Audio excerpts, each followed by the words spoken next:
Ya, Assalamualaikum warahmatullahi wabarakatuh. Waalaikumsalam warahmatullahi wabarakatuh. Gali Podcast memberikan informasi ke seluruh negeri. Berjumpa lagi dengan saya Norlaila Yuliani pada Gali Podcast edisi 1 Februari 2024. Sobat Gali, pada kesempatan kali ini kita kedatangan 2 orang tamu istimewa dari Provinsi Kalimantan Timur. Yang pertama adalah Bapak Halim Hadibrata MPD, merupakan Kepala Kantor Bahasa Provinsi Kalimantan Timur. Selamat siang Bapak. Selamat siang, terima kasih. Selamat jumpa. Iya. Berikutnya ada Ibu Elpi Susanti MPD, Koordinator KKLP UKBI, Badan Pengembangan dan Pembinaan Bahasa. Selamat siang Ibu. Selamat siang. Oh ya, apa kabar Bapak Ibu? Baik, terima kasih. Oh ya, pertama saya ucapkan selamat datang di Berau Bapak.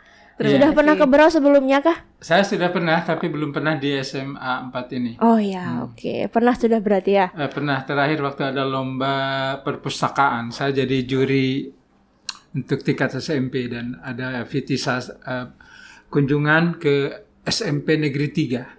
Oke.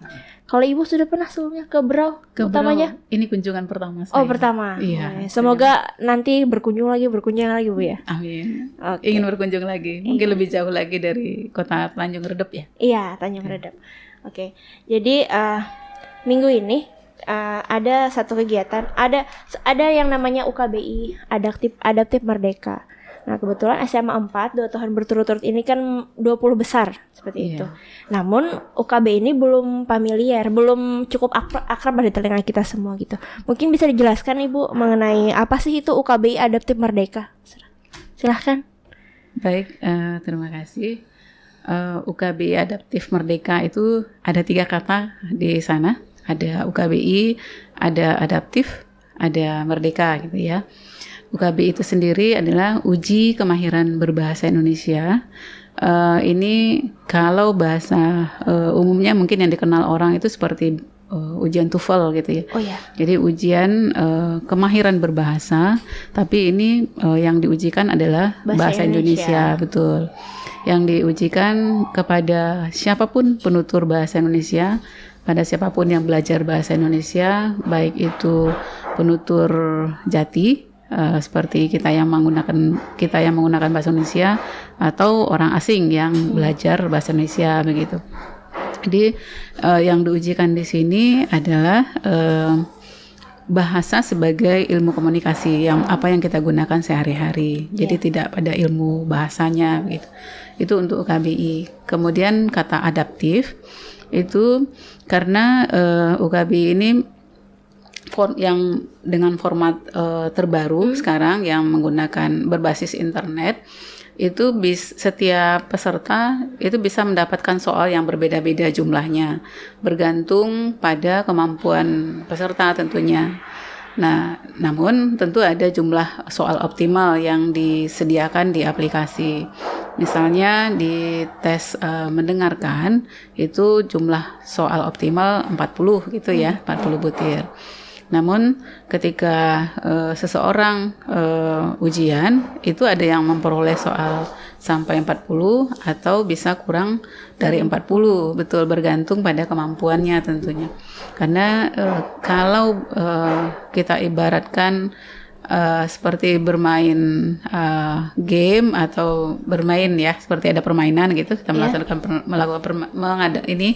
permainan atau menginjak tangga begitu ya. Jadi mulai dari yang terendah terlebih dahulu, kalau memang bisa melewatinya akan diberikan soal berikutnya. Bisa mengikuti, akan diberikan lagi soal berikutnya. Jika tidak bisa, berarti terhenti begitu. Jadi setiap orang nanti tentu akan berbeda-beda. Nah, di situ adaptif ini untuk makna kata adaptif di situ. Jadi dia bisa beradaptasi dengan kemampuan seseorang. Jadi tentu lebih efisien, lebih efektif untuk adaptif dengan format adaptif. Kemudian kata merdeka sendiri ini disematkan oleh Pak Mas Menteri, Pak Nadiem Makarim, ketika UKBI ini diluncurkan pada tanggal 29 Januari tahun 2021. Karena sepertinya untuk produk kementerian itu semua menggunakan kata merdeka ya. Iya. Ada Merdeka Belajar, ada kurikulum merdeka, termasuk UKBI Adaptif Merdeka. Nah, itu tiga kata sehingga sekarang dikenal dengan UKBI Adaptif Merdeka. Gitu. Itu sekilas tentang UKBI. Oh, jadi sejenis kayak TOEFL tapi Betul. untuk bahasa Indonesia. Betul. Juga ada peningkatan ini ya. Kalau dirasa nih kayaknya bisa nih orang nih lanjut lagi, tapi Betul. maksimal 40 soal. Betul, untuk satu. Nah, saya tambahkan untuk UKBI ini ada 5 seksi yang diujikan. Seksi pertama mendengarkan, itu 40 butir soal optimalnya. Kemudian seksi kedua merespons kaidah, yang diujikan di sini adalah bagaimana seseorang mampu atau tidak, mahir atau tidak, memahami atau tidak terkait kaidah bahasa Indonesia. Apakah itu ejaan, bentuk pilihan kata atau kalimat. Kemudian yang ketiga, seksi ketiga membaca. Membaca di sini tes kemahiran membaca ya. Bagaimana kita atau seseorang itu memahami sebuah bacaan yang diberikan gitu. Itu soal yang diberikan juga optimal 40 butir soal. Kemudian ada tes menulis dan tes berbicara. Jadi ada 5 seksi di UKBI gitu. Jadi itu yang diberikan di dalam UKBI. Oke, jadi ada 3 ya. Kalau kemarin kan SMA 4 ikut, kalau pelajar 3 ya. 3. Mendengarkan, kaidah membaca sama kaidah penulisan. Kaidah, iya, merespons kaidah. Ya, merespons kaidah sama Membaca. Iya. Oke. Mungkin Bapak mau menambahkan atau langsung berikutnya aja Belum. mengenai KBI? Langsung. Ya. Oke. Nah, jadi kan kemarin itu dilaksanakan pada 31 Januari sampai 1 Februari. Ada sosialisasi UKBI di Berau gitu. Nah, mungkin apa sih Pak alasannya kenapa di Berau gitu? Apa sih istimewanya Berau itu? Kenapa Berau? Pertanyaannya sangat bagus. Kenapa di Berau begitu? Iya, kenapa di Berau? Kenapa di Berau? Iya. Jawabannya pertama, SMA negeri di Kalimantan Timur yang sudah mendapatkan hadiah giat UKBI, itu artinya yang paling punya perhatian dan giat per UKBI, yaitu SMA 4 Berau yang ada di Berau. Iya. Dan itu sudah 2 kali Berturut-turut Pak. berturut-turut. Kenapa tidak ke yang lain begitu ya? Nah itu di sini menandakan kami ingin SMA Negeri 4 ini menjadi sekolah pemengaruh. Kalau istilah pemengaruh itu mungkin kurang begitu dikenal. Betul. Apa Bu? Influencer ya. Influencer. Menularkan ke yang lain Menularkan gitu ke ya. yang lain. Influencer, bahasa Indonesianya pemengaruh. Iya. Ya gitu. Artinya bisa memengaruhi sekolah-sekolah lain khususnya di Berau dan juga umumnya di Kalimantan Timur dan Kalimantan Utara. Karena wilayah kerja kami, Kantor Bahasa Provinsi Kalimantan Timur ini wilayah Kalimantan Timur dan Kalimantan Utara. Ini Berau 2 kali berturut-turut mendapatkan hadiah giat UKBI apresiasi yang ditangani Mas Menteri. Mas Nadiem. Mas Nadiem Makarim. Kan luar biasa itu. Iya. Jadi kami memilih di Berau itu satu supaya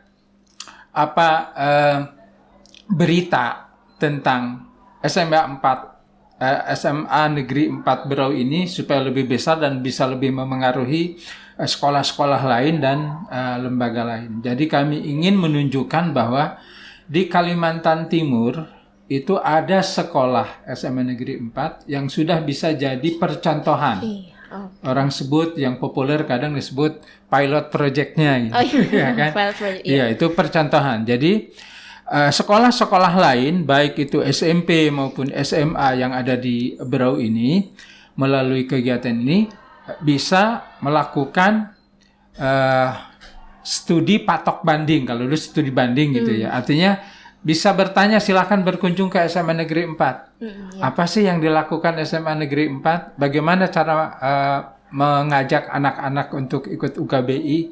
Bagaimana untuk daftar supaya bisa mendapatkan penghargaan giat UKBI atau apresiasi giat UKBI, cara membuat videonya, kemudian dokumen-dokumen apa yang dilakukan, kemudian anak-anak harus melakukan apa begitu. Itu maksud kami. Terus yang kedua, kenapa di Berau?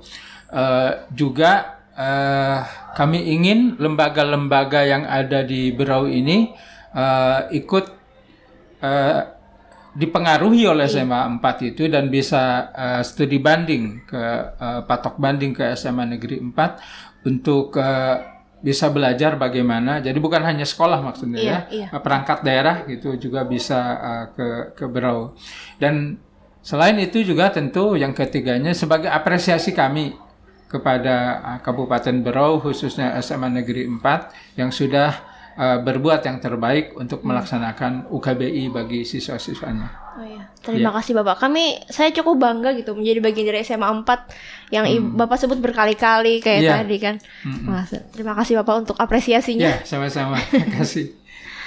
Jadi di kegiatan tersebut yang sosial itu kan ada banyak tadi guru kan, di Snaker juga sama perguruan tinggi kah kalau tidak salah. Oh iya. Nah, itu apa sih alasannya? Mungkin supaya apa gitu? Kenapa bukan cuma guru yang digunakan? Iya, karena yang menjadi sasaran untuk melaksanakan UKBI atau kita katakan peserta UKBI itu bisa meliputi kelompok pelajar, berarti yang ada di sekolah, SMP dan SMA, kemudian juga mahasiswa yang ada di perguruan tinggi tentu, dan juga para profesional.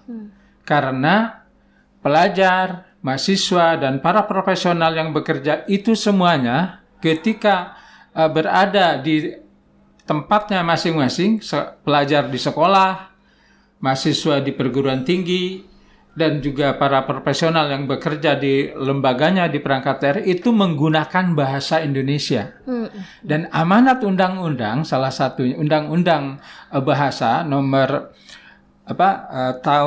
Undang-Undang nomor 24 tahun 2009 itu menganjurkan untuk menggunakan bahasa Indonesia atau bahasa negara di sekolah, di kampus, dan juga di lingkungan kerja. Jadi sangat wajar kalau kami berharap undang-undang itu dilaksanakan begitu, dipedulikan gitu. Maka UKBI sangat diperlukan untuk mengukur kemahiran berbahasa Indonesia para pelajar, mahasiswa, dan para profesional begitu. Oke. Terakhir, Ibu ada yang tambahkan dulu atau sebelum ke harapan? Iya, kita tahu bahwa tidak ada satupun mungkin profesi yang disebutkan tadi atau di luar itu, guru misalnya atau tenaga profesional lain, dosen, mahasiswa atau dokter atau bahkan seorang operator yang diam mungkin lebih banyak bergeraknya saja gitu, pasti menggunakan bahasa. Jadi tidak ada satu profesi pun atau kita yang terlepas dari menggunakan bahasa tentunya. Jadi siapapun itu menjadi sasaran sasaran UKBI. Jadi selama masih menggunakan bahasa itu akan menjadi akan diikut sertakan dalam sosialisasi atau kita himbau untuk ikut UKBI dan mengukur kemahiran berbahasanya dengan UKBI. Apalagi kalau pelajar itu gratis kan Bu ya? Betul. Ya, itu dia. Ya. Jadi bisa dimanfaatkan seluas-luasnya bagi pelajar gitu. Utamanya kalau di sekolah ini Bu, kan UKBI kan bahasa Indonesia yang diuji kan ya. Itu menjadi dasar bagi guru bahasa Indonesia untuk memetakan siswaku yang gini seperti itu. Nah, memang itu yang sangat kami harapkan ada dampak berikutnya. Jadi tidak sekadar tes, setelah itu tidak ada lagi perlakuan yang diberikan kepada siswa, setelah itu tidak seperti itu. Harapan kami tentu ada imbasan-imbasan berikutnya. Itu seperti tadi yang disampaikan oleh Bapak Kepala Sekolah. Jadi memetakan siswa, kemudian bagaimana tadi ada bahasa hukum gitu ya untuk siswa. Duta pelajar sadar Duta hukum. pelajar, betul. Iya. Nah itu juga kan bisa memanfaatkan untuk memetakan atau menempatkan siswa mana gitu yang bisa diangkat menjadi duta gitu. Secara tidak langsung tuh membantu para guru Betul. gitu untuk menyeleksi siswa gitu. Menyeleksi siswa, betul. Harapannya apa Bapak Ibu terhadap UKB ini? Harapan kami tentu ya Pak, terhadap UKBI ini bisa digunakan seluas-luasnya secara nasional, bahkan dari semua kalangan dan dari semua profesi bisa memanfaatkan UKBI gitu, bisa mengambil manfaat dari keberadaan UKBI, karena apalagi kalau untuk siswa kan tidak berbayar gitu. Iya, betul. Tidak berbayar, jadi sekolah bisa banyak mengambil manfaat dengan UKBI gitu. Ya pemanfaatannya tentu penggunanya makin masif, makin dikenal, dan betul-betul bermanfaat sebagai alat ukur kemahiran berbahasa. Bapak mungkin mau menambahkan? Kalau harapan saya, yang pertama, setelah adanya sosialisasi ini tentu akan semakin banyak sekolah yang peduli untuk mengikut sertakan siswa-siswanya melaksanakan UKBI dan berlomba-lomba untuk mendapatkan apresiasi giat UKBI, karena itu akan menjadi salah satu tolok ukur juga atau prestasi gitu ya kalau sekolah sudah mendapatkan itu, artinya sudah ada kepedulian terhadap bahasa Indonesia dan bagian jadi nasionalisme. Seperti yang sudah saya katakan dulu, untuk memperjuangkan bahasa Indonesia itu justru diperjuangkan oleh orang yang usia 18 dan 20 tahunan, begitu kan, luar biasa. Kemudian yang kedua, saya berharap UKBI bahkan bisa menjadi salah satu persyaratan tambahan. Mungkin di sekolah, mungkin juga di Pemda, di sekolah misalnya dalam seleksi siswa. Iya, betul. Untuk duta baca, duta buku, duta perpustakaan, itu bisa diseleksi juga dengan berdasarkan gimana nilai UKBI-nya, begitu. Itu satu. Bahkan bisa masuk sekolah atau lulus dari sekolah harus ada sertifikat pendamping hasil UKBI. Itu lebih baik. Kemudian juga di perangkat daerah, lembaga-lembaga perangkat daerah bisa memasukkan UKBI sebagai persyaratan tambahan dengan misalnya mensyaratkan nilai UKBI minimal unggul. Itu artinya kalau dia mau masuk kerja, dia bisa berkomunikasi dengan dalam bahasa Indonesia dengan baik, dengan mahir. Karena di dalam dunia kerja berkomunikasi menggunakan bahasa Indonesia. Dan lebih khusus lagi untuk SMK, sekolah menengah kejuruan yang memang siswanya itu dicetak lulus, prioritasnya untuk masuk ke dunia kerja, seharusnya dia memiliki sertifikat tambahan sebagai selain ijazah kelulusan juga ada sertifikat tambahan nilai UKBI, sehingga ketika melamar pekerjaan misalnya dia bisa menunjukkan nilai UKBI sebagai nilai tambah, begitu. Dan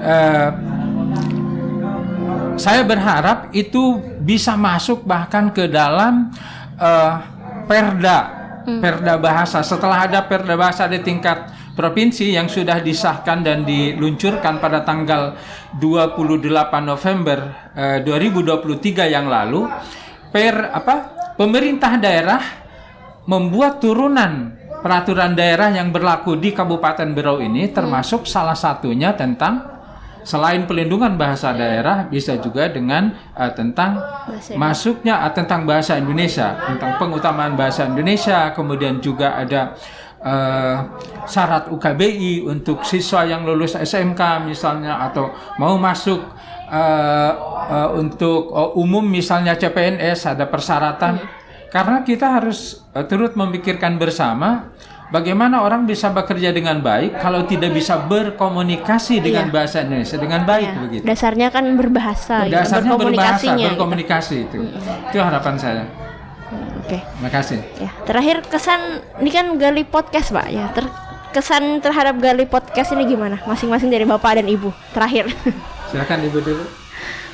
Kesannya justru saya yang ini ya, terima kasih sebetulnya karena memberikan pengalaman pertama gitu. Iya. Pengalaman pertama itu dulu dari saya gitu kesannya. Kemudian untuk Garlip sendiri tentu ini pasti sudah edisi yang keberapa ini, kesekian gitu ya, sudah main banyak sudah banyak ya, tentu makin banyak memberi ruang untuk tema-tema yang menarik bagi siswa atau bagi masyarakat, bagi ini. Jadi bisa ditonton dari YouTube. sedunia Iya, YouTube, bisa. kan. Iya. Oleh sebab itu tentu dengan tema-tema yang telah atau akan diangkat itu bisa memberi wawasan bagi pemirsanya gitu. Dan itu mudah-mudahan bertahan, makin bisa mencari tema atau topik yang mencerahkan bagi semua gitu. Amin, semoga. Terima kasih, Bu. Bapak gimana kesannya mengenai Garli Podcast nih, Pak? Iya, podcast ini bahasa kitanya siniar ya. Oh, siniar. Bahasa Indonesia. Iya. Jadi Garlip itu kan garden, Library, Puri. Kalau di Indonesia kan Puri Taman Pustaka gitu ya, atau perpustakaan gitu ya. Jadi saya sangat terkesan di sini. Yang pertama adanya ide gitu. Setelah kami datang ke sini dan Ibu Epi dari Jakarta datang ke sini, wah dimanfaatkan ini untuk acara di siniar. Itu berarti kan ide maksudnya sangat inspiratif gitu.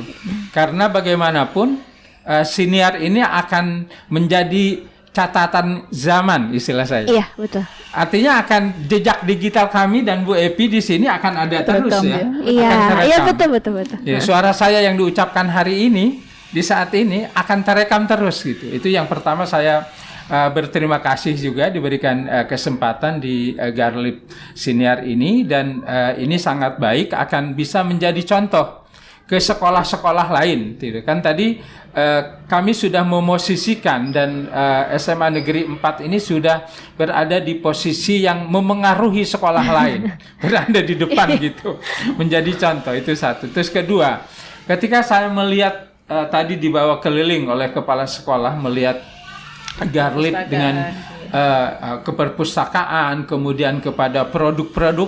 Saya catat tadi ada produk mata pelajaran, ada produk kewirausahaan, produk P5 dan produk adiwiyata. Itu luar biasa kreativitas anak-anak, siswa-siswa di sini bagaimana menciptakan produk-produk itu. Kemudian juga ada buku ya yang ini buku karya kepala sekolah, karya siswa, karya guru, kepala sekolah di situ dipamerkan, dipajankan, dan mungkin ada siswa yang ketika melihat ke situ atau guru, kapan buku saya akan dipajang di sini. Kan itu sangat inspiratif, sangat memotivasi orang. Atau begitu juga dengan kepala sekolah. Ketika kalau berganti kepala sekolah, wah, kepala sekolah terdahulu nih harusnya aku nih juga gini, bikin buku juga nih. Bikin buku juga gitu kan, harus membuat buku. Nah, itu kan berarti apa yang kita lakukan di sini di Garlip itu bisa menginspirasi orang, bisa memengaruhi pikiran orang, perasaan orang, dan semangat orang. Itu yang luar biasa kalau kesan saya. Begitu juga dengan cara penataan ruangannya, wah luar biasa. Malah kantor bahasa jadi malu saya, kantor bahasa aja belum bisa seperti ini, Baby. Jadi kami banyak belajar juga dari sini, bagaimana menata buku, bagaimana memfasilitasi adanya ruang untuk disabilitas, membaca, gitu, ruang membaca yang nyaman gitu. Dan bagi kami ini luar biasa, sangat berterima kasih diberikan kesempatan di sini, dan kami juga banyak belajar di sini. Dan mudah-mudahan ini juga tadi menjadi tempat studi patok banding oleh sekolah-sekolah lain atau lembaga lain yang ada, lembaga pemerintah yang ada di sini. Kalau ingin tahu bagaimana mengelola perpustakaan, bagaimana mengelola